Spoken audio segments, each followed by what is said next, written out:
नमस्कार, भारत जागरण न्यूज़ में आपका स्वागत है। आज 14 अप्रैल को डॉक्टर भीमराव अंबेडकर जयंती धूमधाम से मनाई गई। वहीं गुड़गांव के सेक्टर 4 अंबेडकर भवन में भी अंबेडकर जयंती धूमधाम से मनाई गई। कार्यक्रम में बड़ी संख्या में अंबेडकर प्रेमी लोग एकत्रित हुए और अंबेडकर के जीवन से प्रेरणा लेते दिखाई दिए। वहीं अंबेडकर सभा के संस्थापक अध्यक्ष व पूर्व विधायक पटौदी स्वर्गीय भूपेंद्र चौधरी की पुत्री पल चौधरी विशेष रूप से आमंत्रित की गई और अपने वक्तव्य में बोलते हुए उन्होंने भीमराव के क्रांतिकारी विचारों को जनता के सामने रखा और अपने समाज से एकजुट व जागरूक रहने का आह्वान किया। उन्होंने विशेष तौर पर युवा और महिलाओं को अपने वक्तव्य में मुख्य स्थान दिया। सुनिए उनके द्वारा कही गई महत्वपूर्ण बातें। नमस्कार। सबसे पहले तो आप सभी को क्रांतिकारी जय भीम। आज बाबा साहब की 133rd जयंती पर सबसे पहले मैं उनको अपने श्रद्धा सुमन अर्पित करती हूँ और मेरे लिए एक बहुत ही भावुक समय है, क्योंकि मेरे पिताजी यहाँ के फाउंडर मेंबर रहे हैं, आप सभी के साथी रहे हैं, आप सभी के संघर्ष के साथी, और आप सभी के साथ उन्होंने भी बहुत सपने देखे थे अपने समाज के लिए, और आज उनको भी मैं याद कर रही हूँ। और मैं एक बेटी हूँ, एक महिला हूँ, और ये देश की मैं आधी आबादी हूँ, और मैं ये जानती हूँ कि मुझे आगे बढ़ने के लिए कितना संघर्ष करना पड़ता है, और जब मैं इस समाज से आगे आती हूँ तो मेरा ये संघर्ष दुगना हो जाता है।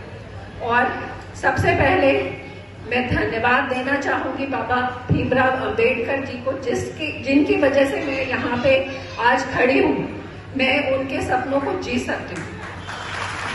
तो धन्य है बाबा भीमराव अंबेडकर जी।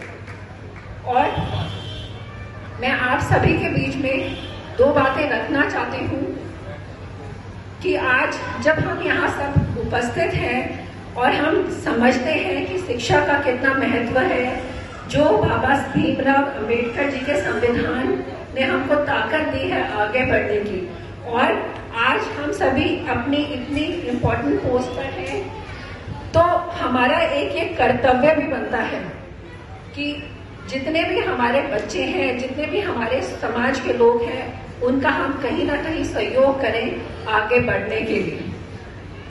और एक नारा हम सब यहाँ से जरूर लेके जाएं कि घर घर भीम, हर घर भीम। तो जिस तरह से अगर हम अपने घर में बाबा भीमराव अंबेडकर जी को जीवित रखेंगे, उनके संघर्ष को जीवित रखेंगे, और जहां से हमें ताकत मिली है आगे बढ़ने की उसको जीवित रखेंगे, तो मुझे लगता है कि जिस तरह का आज माहौल है, आज संविधान बदलने की बात की जा रही है, संविधान जिससे हमें ताकत मिलती है, आज बात की जा रही है कि हमें किस तरह से 272 के ऊपर सीट लानी है या 400 पार के ऊपर सीट लानी है कि संविधान बदला जाए। और लोग ये भूल जाते हैं, खासकर कि महिलाएं ये भूल जाती है कि उनको ये ताकत बाबा भीमराव अंबेडकर जी के संविधान से ही मिली है आगे बढ़ने की। इस संविधान का महत्व कितना है, तो जो हमको तो आज हमारे सामने ये समय आ गया है कि हमें संविधान की सबसे पहले तो रक्षा करनी है, क्योंकि हमारे समाज में जो भी ये जो हार्मनी बनी हुई है और जो भारत आगे बढ़ रहा है, बाबा भीमराव अंबेडकर जी के संविधान के ही कारण आगे बढ़ा है। आप समझिए, वो इंसान जो 19वीं सदी में पैदा हुए, जिनका कार्यकाल 20वीं सदी में रहा, और आज हम 21वीं सदी में भी उनको याद कर रहे हैं। हम ही नहीं याद कर रहे, पूरा विश्व उनको याद कर रहा है। उनका कितना महत्व रहा है इस देश को आगे बढ़ाने में।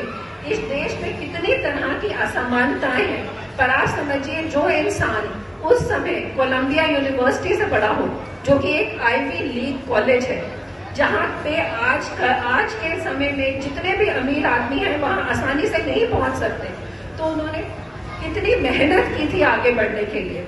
तो इन चीजों का महत्व रखते हुए हमें हमारी सच्ची श्रद्धांजलि उनको तभी, और या सच्चे श्रद्धा सुमन उनको तभी अर्पित होंगे जब हम संविधान के रक्षक बनेंगे, संविधान की रक्षा करेंगे। जय भीम।